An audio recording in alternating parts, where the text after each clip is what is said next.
Welcome to Education Week, brothers and sisters. My name is Scott Braithwaite. I'm a professor in the Department of Psychology here at BYU. And today we're going to be talking about habits. Now, I'm not the first person to talk about habits. This is a very popular topic, and I think there's a reason for that. I think that habits have an intuitive appeal because we know that what we do consistently is likely to change things in a big way about our life. And so I want to start by sharing some insights from President Uchtdorf, when he was President Uchtdorf, about the power of small things. Listen to him. In 1979, a large passenger jet with 257 people on board left New Zealand for a sightseeing flight to Antarctica and back. Unknown to the pilots, however, someone had modified the flight coordinates by a mere 2 degrees. This error placed the aircraft 28 miles to the east of where the pilots assumed they were. As they approached Antarctica, the pilots descended to a lower altitude to give the passengers a better look at the landscape. Although both were experienced pilots, neither had made this particular flight before, and they had no way of knowing that the incorrect coordinates had placed them directly in the path of Mount Erebus, an active volcano that rises from the frozen landscape to a height of more than 12,000 feet. As the pilots flew onward, the white of the snow and ice covering the volcano blended with the white of the clouds above, making it appear as though they were flying over flat ground. By the time the instruments sounded the warning that the ground was rising fast towards them, it was too late. The airplane crashed into the side of the volcano, killing everyone on board. It was a terrible tragedy brought on by a minor error, a matter of only a few degrees. Through years of serving the Lord in countless interviews, I have learned that the difference between happiness and misery in individuals, in marriages, and families often comes down to an error of only a few degrees. I want to reiterate what he said. He said, after countless interviews, I've learned that the difference between happiness and misery in people's lives often comes down simply to a matter of a few degrees. And I think that you could reasonably ask the question, really? Just a few degrees? Because it seems like really big problematic outcomes are big. And so how could it be that a few degrees leads to that outcome? Take, for example, cheating on a spouse. That's not a small thing. Or take something like declaring bankruptcy. That's not a small thing. But I think what he's teaching and the truth that underlies it is that what leads to someone cheating on their spouse, what leads to someone declaring bankruptcy, is a matter of a number of small choices that compound over time. So as a clinical psychologist who has a private practice, I often work with couples. It's very common in couple therapy to deal with infidelity. Sometimes people have an idea in their head that infidelity was just one moment, a big mistake where the conditions were just right and a really bad thing happened. It's not my experience. In my experience, it's 1,000 little choices, most of which at first didn't seem all that important. They didn't seem that consequential, but they led these people down a path where they really regretted what happened. The way that I think about it is sort of like this. And this idea, a lot of people have talked about. Some people call this the garden of forking paths, because each choice that you make leads to a new branch of choices that you then have the option to make. And those little choices over time accumulate to put us in a very different place, perhaps, than when we started. So I testify that President Uchtdorf is right, that oftentimes these big outcomes are driven by choices that are very small, simply a matter of a few degrees, as he said. So, James Clear, who wrote a book called Atomic Habits, said it this way. He said, your outcomes are a lagging measure of your habits. I think that's a really wise statement. If you take a moment to reflect on that and think about what it means, how are your outcomes a lagging measure of your habits. If we were together, I would ask a few of you to give some examples, but since you're not, I'll come up with some. I think, first of all, it's important to point out that this works both ways. This is true for both negative outcomes and positive outcomes. The best things in life happen because we make small, right choices consistently that lead us where we want to go. The negative outcomes often come from not making a choice that we're going to be proud of. Let's take a simple example like stress. I think many of us feel a lot of stress in our life, and sometimes it feels like that stress is something that's outside of our control. I would argue, though, that when I sit down and talk to people about the things that are stressing them out in their life, they've created conditions that promote lots and lots of stress. I'll give you an example from my own life because I think it's best to pick on yourself. In my life, we have 5 kids. That's a lot. And 5 kids, even if they only do 1 or sometimes 2 activities, what that means is that much of our life is spent driving kids to and from places. Sometimes when we have scheduling conflicts or we can't quite work out the carpool, that means that we need to be in roughly 8 places at the same time, which is really impossible to do. That creates stress. Now, that wasn't something that was put upon us. It has to do with lots of small choices that we made that created a stressful environment. And so I think it's smart for us to take a step back and say, is there some way that we can reduce stress? Because stress is a lagging measure of the habits that we put in place. I also think about this when it comes to negative thoughts. As a psychologist, I often am listening to people in the way that they frame situations, oftentimes to the scripts that they have, the rules that are in their head about how things ought to go in life. And what I find is that people often have habitual ways of thinking that create problems that they're not even aware of.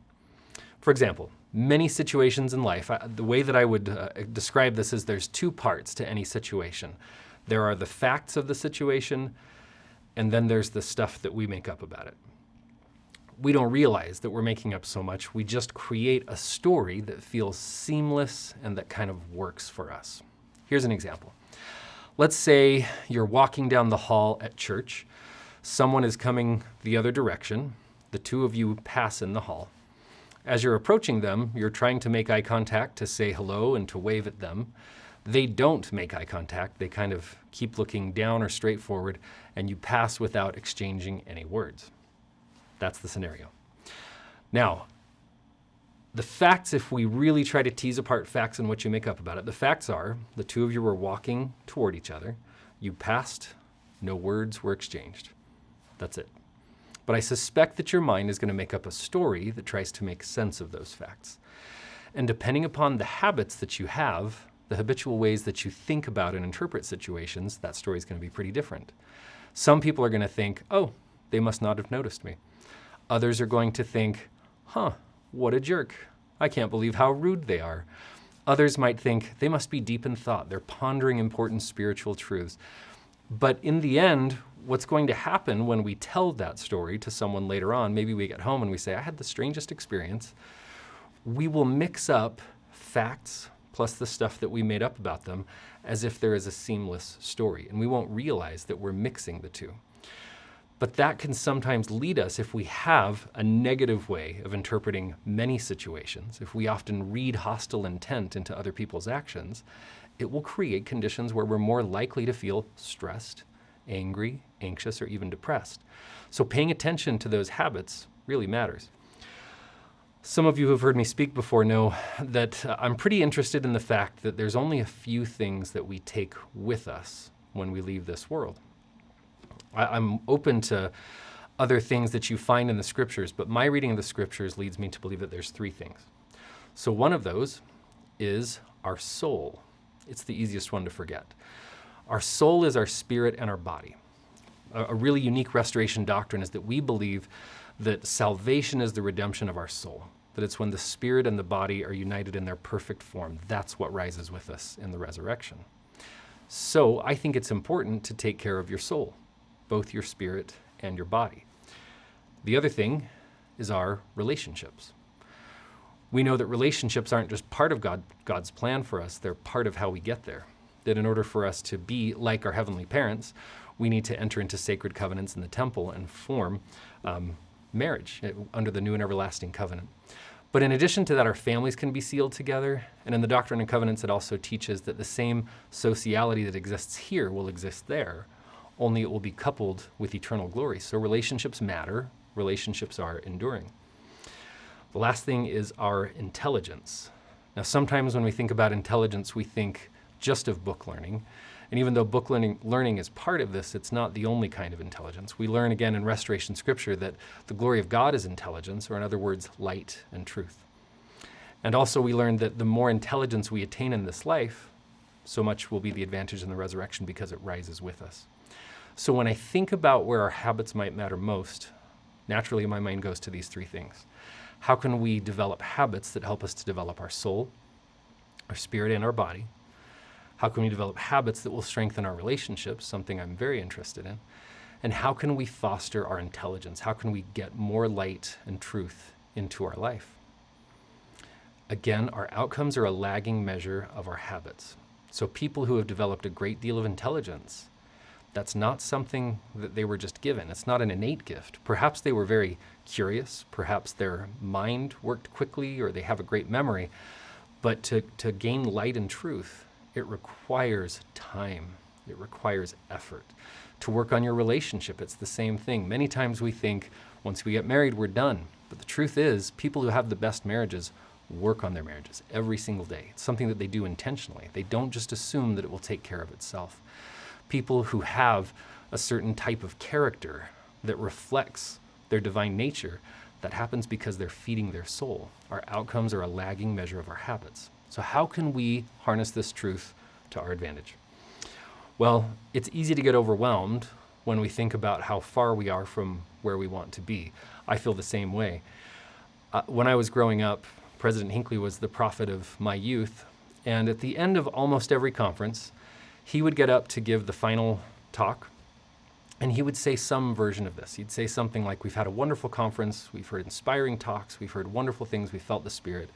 Now it's up to us to do something differently. And then he would usually say, our goal is to try a little harder to be a little better. And I think that's what we need to do when we think about habits. This isn't going to work that well if you try to overhaul everything at once. Instead, just like President Hinckley, we want to have a twinkle in our eye, realize that we've got a long time to work at this. Our goal is simply to consistently try a little harder to be a little better. And I want to share some ideas for how we can do that together. So, I want to move on to talk about this concept of at-bats. So I love baseball. I'm a big fan of the Chicago Cubs. I'm the reason that they won the 2016 World Series.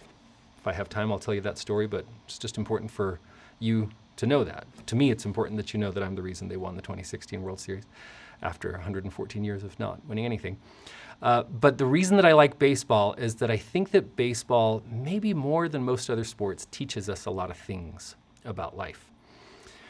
One of the things that I want to bring a baseball truth in about is just this idea of at-bats. An at-bat is just when you get up to home plate and you have a chance to try to hit the ball.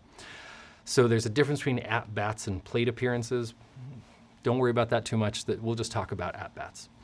So if you think about the impact of any one at-bat, it feels pretty small. In fact, if you look at the actual correlation, how much these two things move together, the correlation between any one at-bat and a season batting average is a little bit less than 0.06. That's small. That's so small sometimes you wouldn't even be able to tell if it was different from zero. So it might be easy to say it doesn't really matter how I handle each and every at-bat. But that small effect multiplied over many, many different trials leads to very different outcomes.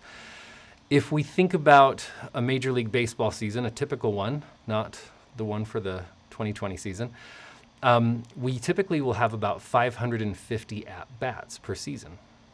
So if you have a team that has hitters that are batting close to 300, that's going to be a really, really good thing for your team. They're really likely to end up in the playoffs. They might even win the whole thing. If you have a team that's hitting in the 200s, which means that for every at-bat, about 20% of the time you're going to get on base, and you don't get much lower than that in the major leagues, you're probably not going to make the playoffs. You're probably going to be in the bottom of the standings that year. So that small effect multiplied over time has a big impact on the outcomes, whether or not you're going to go to the World Series, which is something that if you play baseball, that's something you're invested in and something that you care about. I think there's a similar thing at work in our lives, that sometimes we underestimate the power of at-bats that might matter to us. Here's an example. I'm around college students a lot. I love being around college students a lot. It's fun to be around bright, curious people who are in this phase of life where they're making lots of decisions that have big consequential outcomes. So imagine that you are a new student who's going to school for your freshman year. And you decide that you want to intentionally do something. You want to develop a habit that you think is going to generate good fruit. This hypothetical student here decided she wanted to do two things. She wanted to be the kind of person who shows up and starts conversations. By show up, here's what I mean. If there's an FHE, she's going to go. If there's a group that she's excited about joining, she's going to go and sign up for that group. She's going to go not only to church every Sunday, but to all the different activities. She's going to be someone who reliably shows up. When she gets there, she's going to start conversations. Most of us love the person in the room who's friendly and uninhibited and comes and talks to us, and we suddenly feel at ease. She decides that she wants to be that kind of person. It may or may not come naturally to her, but she has a choice over what she does, and she can choose to start conversations. That seems really small. I'm just making a choice to show up and start conversations. But over time, over many different at-bats, that's likely to lead to very different outcomes. I suspect that she's going to make a lot of friends. I suspect that over time, she's going to get to know her roommate, she's going to get to know the people in her ward, get to know the people in her dorm or wherever it is that she's living. She's going to have a really fun experience. I think that that can even extend into other parts of life, that maybe later on when it's time to get a job or something, she has connections and she has a lot of opportunities because of her rich social network to have lots of good things happen in her life, simply because she made a choice to show up and to start conversations. That's a small habit, but one that I think across many at-bats can produce really consequential outcomes. So I want you to think about what that might be for you. What's something in your life that you feel if you did it consistently and you did it well, or even if you just tweaked it to be a little bit different than what you're already trying to do, but you did it a little bit better, it could produce big differences in your outcomes. Heber J. Grant is such a great example of this concept of at-bats. He's famous for saying that which we persist in doing becomes easier, not that the nature of the thing has changed, but that our ability to do it is increased. And I think that if you apply yourself consistently to the things that matter in life, you can really improve maybe what didn't come naturally to you. Baseball didn't come naturally to Heber J. Grant. Penmanship, singing. These are things that didn't come naturally to him, but that he valued, so he invested time and practice into them. And across many, many at-bats, he produced really incredible outcomes. So why doesn't everyone do this? Why isn't this just something that everybody's doing all the time? Well, I think it's because it's easy for us to fall into traps. And TRAPS is an acronym that I'm going to use to help you understand this. But before I do that, I want to just impress upon your mind the importance of the difference between the short term and the long term. In our life, we're always making choices. And whether we know it or not, we're kind of prioritizing short-term outcomes or we're prioritizing long-term outcomes. But across so many choices that you're making, that's really what the distinction is. A lot of times as a psychologist who's trying to help people have better things happen in their life, what I often find is that they've gotten into a habit of choosing the good short-term outcomes at the expense of the good long-term outcomes. And part of the work that we're doing is trying to switch that pattern. So this is a way of kind of teaching that. It's this idea of TRAPS. So TRAP is my acronym for trigger, response, and avoidance pattern. It's certainly not my acronym. It's an acronym that I use. So a trigger is an upsetting event. This is just something that happens that provokes some emotion. It doesn't have to be something big and dramatic. It can be something as simple as the fact that you would really like to eat a donut, right? But it's an event where you're going to make a choice. You're gonna respond in some way. And the next thing that happens after we have that trigger is we're going to respond, usually with some thoughts and some feelings about that event. If it's something simple like I really want to eat a donut, my thoughts are just going to be, I would like to eat a donut.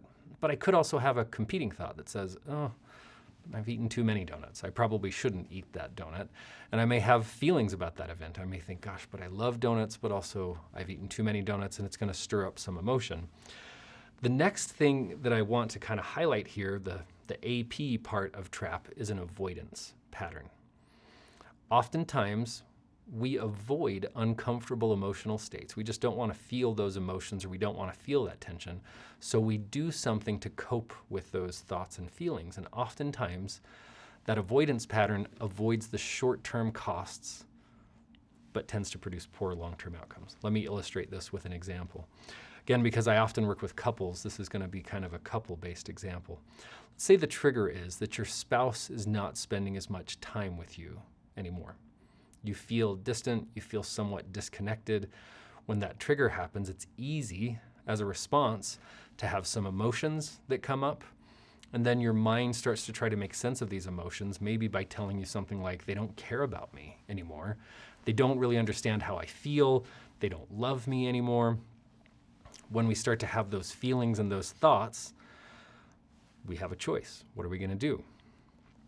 One option that is a little bit avoidant is to isolate yourself, to say, okay, well, if you don't want to be with me, then I don't want to be with you. And so you make yourself distant from your partner. You might also add to that some sarcastic remarks. You might occasionally just throw little barbs into conversation. If they're saying, well, how was your day today? You might just say, well, I'm sure you don't care. Just making little remarks that express the fact that you're unhappy with them, that you don't like the status quo. You don't like the way things as they are right now. You may also stop initiating interactions with your spouse.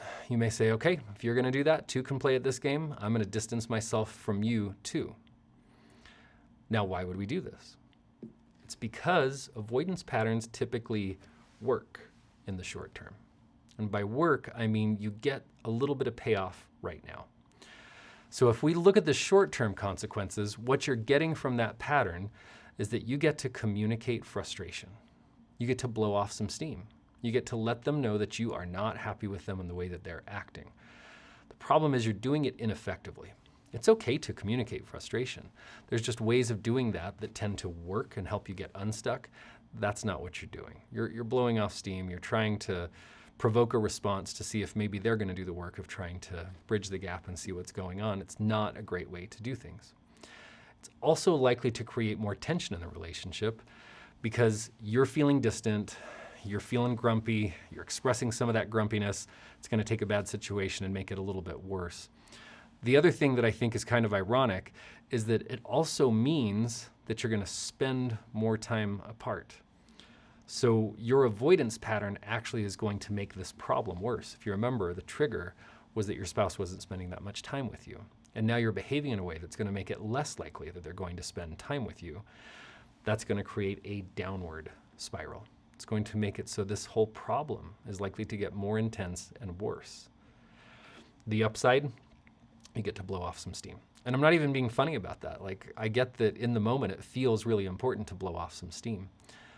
What, though, are the long-term consequences? Well, they're not good. You're going to experience decreased intimacy. And what I mean when I say intimacy is just this feeling of being close and connected in a team. And instead of having that kind of intimacy, you're going to feel apart from each other. You're going to feel distance. It's not going to be good. That's not something that you're going to want. Because of that, it's also going to, because it's a pattern, it's going to slowly erode marital quality, meaning we're spiraling downward, we're getting farther apart from each other, and you're moving in the direction of separation and divorce. It doesn't mean that I think that's the inevitable conclusion of this, but that's the direction that we're going. We don't want to be facing that direction. We'd rather have a different pattern. So what can we do? Well, we can't always change the trigger. The response is something that we can work on, but the most direct way to intervene here is to change the avoidance pattern. To say, I think what I'm doing is taking a problem and making it worse. What can I do that would work a little bit better? So we cross out the avoidance pattern and we say, let's do something different, something that's going to break this cycle. Maybe I could tell my spouse how I'm feeling. Now that's hard to do because most of us just aren't in a world where we all talk about our feelings. I'm a clinical psychologist. I don't really like to talk about my feelings, right? Like, it's hard to do when the stakes are high because you're putting yourself out there in a way that feels risky, that feels kind of scary. So that's kind of hard to do. You could, though, also ask them how they're feeling. So maybe you start by just saying, I kind of miss you. I want a little bit more time with you, and I feel like we don't have that. And it means that I'm feeling a little bit distant. Are you feeling that? How are you feeling about how things are going between us? And then we listen. It's hard to do, but asking questions and listening is just really good for your relationship. And maybe you laughed when I said that, but I'm saying it because most people don't do it. So asking questions and listening to what your partner is saying is really key. Another really direct way to fix this problem is maybe to ask them on a date. You're not spending enough time together? Let's go on a date. Let's actually set aside some time on Friday that we're going to go out together.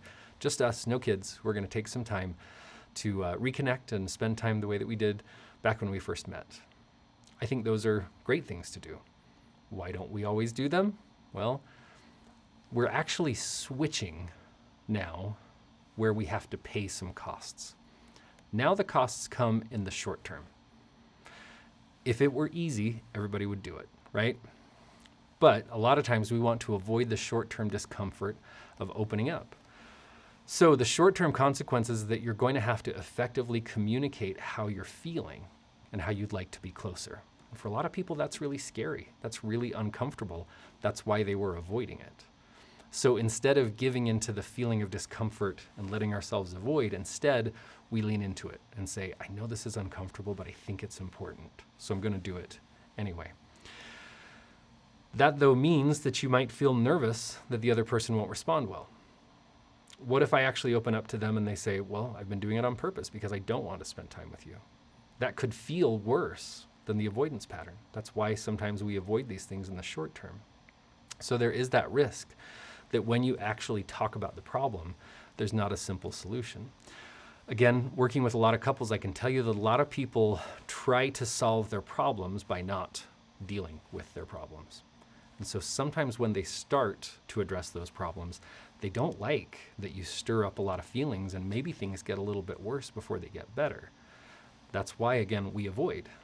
But I'm telling you that if we make the choice not to avoid, even though we have these upfront costs, we're going to have different long-term outcomes. In the short term, here's another positive outcome. You're going to feel good about making an effort. You can go to bed at night saying, I'm really glad that I did something important for my relationship. Sometimes living your values is its own reward, something that you feel proud of. We'll talk more about that in a second. Now, though, we change the long-term outcomes. Things get different here long-term. Instead of the downward spiral, we're going to change a pattern that was decreasing intimacy. And truly, it was a feedback loop where things were likely to get worse and worse.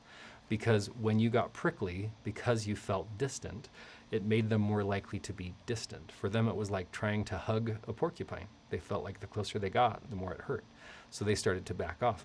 You've changed that pattern that was decreasing intimacy. By doing that, you've made it safer for you to connect as a couple. And if you continue to do that, that spiral is going to reverse and it's going to start to go upward instead of downward.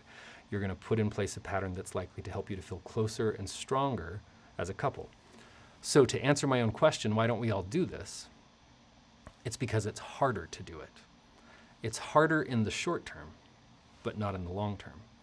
And we often have a pattern in place where we're letting ourselves avoid short-term discomfort, even though it's creating poorer long-term outcomes. And instead, what I'm asking you to do is to put habits in place that allow you sometimes to lean into the discomfort of the short-term costs of doing the thing that you really want so that it can produce those better long-term outcomes. So how do we do this? Well, I want to talk a little bit about avoiding these traps using our values. When I say values, I want to be really clear about what I mean. It's not just divine works and integrity integrity, divine nature. I don't know the Young Women's values that well. The point is, those are great values, but we have values that even are outside of the religious realm. Some people have a value that they want to, for example, promote intelligence in their life. I think that's still probably a religious value. Maybe all values are religious in nature, but let's say that it's really important to you that you are someone who's a good teacher. I don't know that that necessarily has a religious component, but it might be important to you. That could be one of your key values.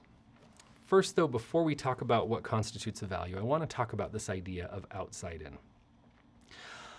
When I was talking about how we often favor the short term over the long term, that's essentially a strategy where we act how we feel. What I mean by that is that, let's say someone feels kind of depressed, and when they wake up in the morning, they think, oh, I just can't do it today. And so they pull the covers back over their head and they go back to sleep. That's acting how you feel. And unfortunately, depression, if it is truly a depressive episode, has this self-reinforcing property where acting in a depressed way is likely to make that depression worse. Because if you sleep in and you pull the covers over your head and go back to sleep, you're going to miss class, or you're going to be late to work, or you're not going to be able to show up for your kids, or whatever the thing is that you need in life, you're probably not going to do it that well. You're going to show up late, you're going to be unprepared, it's going to create more stress, and it's actually going to make that depression worse. So even though it's hard to do, one of the most direct ways to address those depressive symptoms is to act outside in. What I mean by that is that we recognize that you feel how you act. So, if I'm feeling kind of depressed and I want to stop feeling that way, the most direct way to do that is to act as if I don't feel depressed. To say, oh, I really don't want to get out of bed, but I'm going to get up and I'm going to get out of bed and I'm going to take a shower, I'm going to put my clothes on and I'm going to go to work. I don't want to do any of it. Every step of that is going to be difficult and laborious, but I'm going to do it because I believe that it's the right thing to do. And once you do that, once you get out of bed and you take a shower and you put your clothes on and you go wherever you need to go, it's not going to take all of those troubles and make them go away, but you're going to feel proud of yourself because you didn't act how you feel. You didn't just react. Instead, you behaved like a person that you were proud of. You acted in accordance with your values. And the more that people do that consistently, the harder it is for that depression to stick around. This is part of something that we psychologists call behavioral activation, and it's one of the most effective interventions for depression and for a number of other problems. That you don't give yourself permission to act how you feel. Instead, you recognize that you feel how you act. And so you make a choice about how you want to act that's aligned with your values. So values are the things that we find meaningful. You can think of them like a compass. They tell us the direction that we should go. Here's what I mean by that. If I follow a compass north, I can never arrive at north. North is not a destination, it's the direction that I want to go. And values are sort of like that. Let's say I have the value of being loving. I can't really check that off and say I'm done with being loving. That's just the direction that I want to go. So values are different than goals, which can be checked off. Values are the core things in our life that we want to pursue, that we want to make part of who we are. Goals are related to values, but they're different because goals, you can check them off. You can say, I'm done with that. The things that matter to us, though, change over time. So it's good to be in touch with our current values. There might be a time in your life where pushing your physical limits and doing a triathlon like every single person in Utah does, that's really important to you. There might be another time in your life where that's not the most important thing. Maybe that's when you want to be developing new friendships. So taking stock of what really matters right now and what it is that you really want to spend your energy doing, I think that's worth talking about. And even though those of us who are committed members of the church may have similar values, I think even within the church, there's a lot of variability in the things that are going to matter to us. There are things that we're going to be really working on because we feel inspired to work on those things. I think oftentimes those are our values. But values are not outcomes or inner states like feeling at peace. They're things that we can do. They're choices that we can make. We can act on our values. I can be loving, if that's my value, any time of day during any point in my life. When I'm a 13-year-old boy, to be loving might be that I take care of my dog and I feed him and I take care of him so that he's a happy dog. It might be a different thing when I'm married. Then for me to be loving, it might focus more on my wife and my children or the students that I work with. But the underlying value of love will be consistent, right? So being loving is a value, but having rich, rewarding relationships is an outcome. And even though I might shoot for that, I can't say that my value is to have rich, rewarding relationships. I need to think of it as the underlying thing that will get me there. So being loving often might be a little bit too vague, so you're going to have to clarify what that means. When I go back to our example earlier with that freshman student, she thought it was important to initiate conversations. Maybe that's important to you. Maybe being loving to someone you've never met is just that you're generous with them and starting a conversation. Maybe you're the kind of person who thinks it's important to send note cards to people each week to let them know that you're thinking about them. It's going to be different, but what we want to do is to get as specific and behavioral as we can with how to live out our values. The underlying value of being loving could be expressed in the behaviors of calling old friends once a week, observing who needs a friend at church and being that friend, saying out loud the kind things that I think about my children. Those are behaviors that I can do so that I can feel like my actions are aligning with my values. So we want to find ways of making our values as behavioral as we can. So now let's put it all together. If we are in good touch with our values, we figured out how to make them behavioral, we can then turn them into habits. And I think this is what will help make for a happy life. Too often, though, we rely on motivation to execute these kinds of plans. But even if you have a good plan, lots of times you won't end up where you want to be because motivation is an emotion. And emotions are fickle. They come and go, they wax and wane. We can't rely on something as capricious as motivation when it comes to the things that matter most in our life. Instead, I think that we want to be outside in. Meaning, if we're outside in, we don't act how we feel, even if we feel motivated. We act in accordance with our values. So how can we do this? We can build habits. Now, habits have a couple different components. Different people like to talk about this differently. The underlying thing here is behaviorism. It's learning theory. But Charles Duhigg, who wrote a book called The Power of Habit, James Clear, who wrote Atomic Habits, and B.J. Fogg, who wrote something called Tiny Habits. I'll talk about some similar version of this, and so I'll be sharing some of those ideas. A habit involves a cue, a craving, a response, and a reward. So we want to break those things down to where the cue is really obvious to us. The craving is that we have this behavior we want to do. We want to make it attractive. We want to make it easy to respond, and we want it to be satisfying. We want to experience a reward when we act according to our values. So let's talk about how to do that. If we're trying to put this all together and we want to make sure that our value of being loving, we've turned that into behaviors, and now we want to turn those behaviors into habits. Here's how we might do it. Let's talk first about making it obvious. First of all, I've said this like 8 times, but I'm going to say it again. You need to be as specific and behavioral as possible, because if you are specific and behavioral, you can act at any given time. I think most people underestimate the power of their calendar. I think most people don't really use their calendar. They put a couple birthdays in there, they put a couple of other things, and then that's it. But I think that if you really want to execute a plan to make really good habits a part of your day-to-day life, you want to use your schedule. You want to schedule everything that can be scheduled. A lot of people use a strategy called time blocking, where they give every hour of the day a job. And I think that's a really effective way to do it. To be honest, if I have clients who are trying to do this type of a behavioral activation activity with, I will ask them to give every hour of the day a job.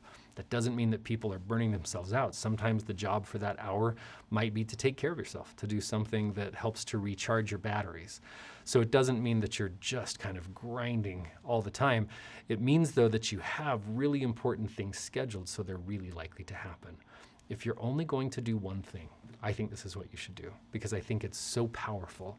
But like so many things, it's so small and so simple that we're tempted to overlook it. Another strategy to make it obvious is something called habit stacking. So habit stacking is where you take a habit that you already have and you then add something to that already established habit. For example, let's say you're the type of person who showers every morning. No judgment here if you're not, but for many of us, we might shower most mornings.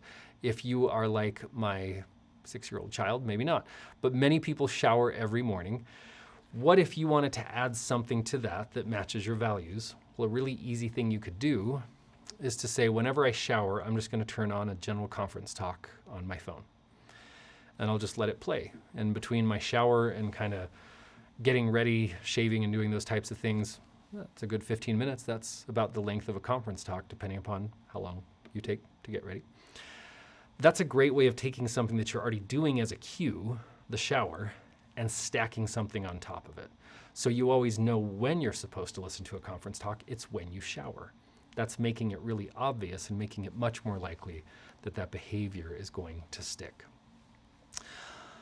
Another part of developing a habit is to make it attractive. So if you look at my picture here, I have a picture of cut up fruit. If you go to the airport or if you go to a grocery store, sometimes they'll have cut up fruit and it costs a lot more than the regular fruit. But the reason that it's likely to sell is that they've done a ton of the work here so that it feels really easy and attractive to eat fruit. A lot of times we don't eat fruit because we think it's too difficult to get the fruit in the way that I want it so that it seems appealing. It's hard to cut open a watermelon and put it into cubes and to keep it in the fridge so that it's fresh and it stays crisp. But if someone does that for you, we see value in that. That's this idea. It's making it attractive. So maybe it's not feasible for you to always buy cut up fruit. For most of us, it's not. But maybe we could do something so that when we open the door to our fridge, we have a lot of really good options that are really healthy. And they're easy. They're attractive. They're something that we want to eat because maybe you love blueberries and you just have a little pint of blueberries in there that you can snack on. That's making it attractive. So design your environment to remove friction against the desired behavior. Make it attractive. Make it so the path of least resistance is the habit that you want. Another way to think about this is to design your environment so that your desired behavior is the easiest option. The example that I think about with this is ice cream. I love ice cream. Everybody loves ice cream. If you say you don't like ice cream, you're lying. Everybody likes ice cream, even people who are lactose intolerant. The problem is that ice cream, high in calories, high in fat, it's a great treat, but probably not something that we should eat all the time. One way to help you to make ice cream fit into your life in a healthy way is maybe you have a rule that you go out for ice cream. You can go to Macy's and get a King Kong cone, or you can go to the local ice cream parlor and get ice cream there. Now that's going to be a little bit more expensive than if you buy a carton of ice cream and take it home, but maybe that's how it should be. Maybe for ice cream to fit into your life in the way that you want it to, it's actually a little bit harder to get it. It's not as easy as opening up a door and eating a spoonful here and there. That's trying to make it easy to go in the direction that you want to go. The other thing is to try to design your environment to make the desired behavior the easiest option. Let's think about that when it comes to exercise. Many people would like to be more active and exercise more often. But if exercising means waking up early and putting on exercise clothes and getting in the car, and maybe it's cold outside because it's winter, and then you have to drive somewhere, and then you have to wade through a crowd to find a machine or a piece of equipment that you want, that just feels like too much. Well, make it easy. Get yourself a pair of dumbbells, get yourself a couple of bands, watch a couple YouTube videos, and suddenly you can roll out of bed and start exercising right then and there. The goal here is to make it as easy as possible so the friction against the direction you want to go is diminished. Here's the trick though. Most of us, when we feel motivated, we want to start big, but you need to start small. You want to find something that doesn't invite resistance. So BJ Fogg wrote a book called Tiny Habits. He's actually an alum of BYU. What he came up with, which is kind of a funny example, is he said, every time that I went to the bathroom, I did 2 push-ups. The reason that he did 2 push-ups was because he's like, I can always do 2 push-ups. That's not hard to do. So probably not in the bathroom. He probably went back to his office or to his room or wherever. He went and did 2 push-ups. Well, suddenly that felt really easy. He was feeling really successful with 2 push-ups. So he bumped up the count and he started doing 5. The trick was he never required himself to do more push-ups than it felt easy to do. And then he got to the point where doing many, many push-ups every day didn't even feel like a difficult thing because he started small. So you want to find the thing that helps you go in the direction that you want to go, that invites the least resistance, and then be consistent. Because if you're consistent and you stick with a small thing, it will compound and turn into a much bigger thing. Last thing about make it easy is try to find the decisive moments in your day and have a plan for them. For many people, when they come home from work, maybe that's a decisive moment, because if they come home and immediately start talking to their kids, they're going to have a great conversation and really feel close and connected to their kids. Or they might come home, flop on the couch, and pull out their phone and start scrolling through their phone. Probably not what they want to do. Figure out for you what are those decisive moments And how can I have a plan for handling them? Maybe what I say is that if I need to look at my phone, I'm going to finish that at work or in the car before I go back in the house. Then I'm going to put my phone on silent. I'm going to put it on the dresser up by my bed. And when I'm home, I'm just going to be at home with my family. I think that's a decisive moment, and that's a great plan. You want to figure out what those decisive moments are for you and make a plan so that you can live your values. Again, start small. Find something that doesn't invite resistance, because the more you make good choices, the more those effects compound over time. Make it satisfying.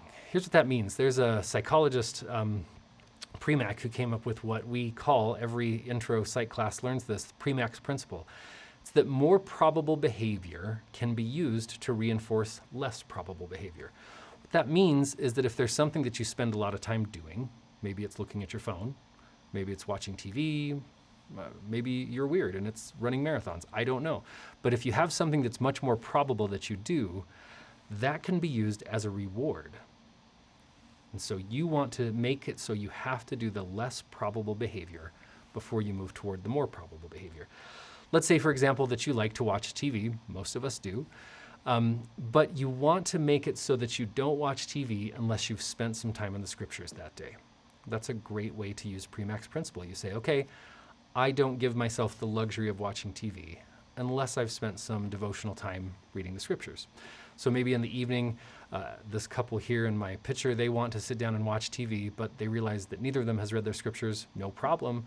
We use Premack's principle and say, okay, well, let's take some time to go read the scriptures. We'll talk about them together, then we'll watch TV. This is a simple way of saying that not all rewards need to be financial or food or whatever. More probable behavior can be used to reinforce less probable behavior. So find the things that you naturally like to do, and you can make those rewards for things that are less likely for you to do. Of course, reading the scriptures is its own reward, but I think that for some of us that feels a little bit more effortful than sitting back and watching TV, so we can use that as a way to make sure that we're making it satisfying. The other thing here is that the closer the reward is to the behavior, the better. Even though we'd like to think of ourselves as much more sophisticated than dogs, and we are in many ways, this principle works equally well for both us and the dogs that we're trying to train. Maybe this is on my mind because we have a brand new golden doodle and I'm in the process of trying to help train the dog. If your dog sits right after you say sit, and then you don't give the dog a treat for 20 minutes, when the dog gets the treat, it's going to be happy, but it's going to say, what's this for? And in the same way, we're not just training your head, we're kind of training your gut. And your gut likes to feel happy right now. That's why we often have short-term strategies instead of long-term strategies. So if you can, you want to get whatever the reward is to yourself as quickly as possible. Sometimes artificial rewards are a good stopgap for that. I have a picture up here of an app that has maybe a couple goals that someone has, and just keeping track of that and saying, okay, if I wake up early 5 days this week, at the end of the week, I get to do some sort of treat for myself. That's great. The goal here is that maybe that green check mark, or maybe just an acknowledgement that you're doing well, is enough, but we need something that's a stopgap before we get that real intrinsic reward. The concluding thought that I want to share with you is this. This is from James Clear's Atomic Habits. He, to illustrate the power of small things compounding over time, talked about what is the effect of getting 1% better every day versus 1% worse every day. If you were to get 1% better every day for an entire year, for 365 days, that's like this math equation up here that says 1.01 raised to the 365th power. And if that happens consistently, small effects over 365 days, you're going to get about 38 times better, because that's how exponential growth works. It's not a straight line, it's a curve. If you were to get worse every day for 365 days, just 1%, it's going to take you down to about 3%. That's not good. That's a 97% reduction. We don't want to go in that direction. The power of small things over time is enormous. If you can harness the power of habits in your life to live your values, to figure out how to connect your values to your behavior and those behaviors to habits, you're going to have a rich, rewarding, satisfying life. You're going to hit the pillow at night saying, really proud of what I did today. I love what L. Tom Perry said about this. He said, a good character is something you must make for yourself. It cannot be inherited from parents. It cannot be created by having extraordinary advantages. It isn't a gift of birth, wealth, talent, or station. It is the result of your own endeavor. It is the reward that comes from living good principles and manifesting a virtuous and honorable life. I testify that that's true. I testify of the power of small things leading to big outcomes, the power of small and simple things in your life that can be harnessed if you make small changes to your life in the form of habits. It can lead to great outcomes. And I say that in the name of Jesus Christ. Amen.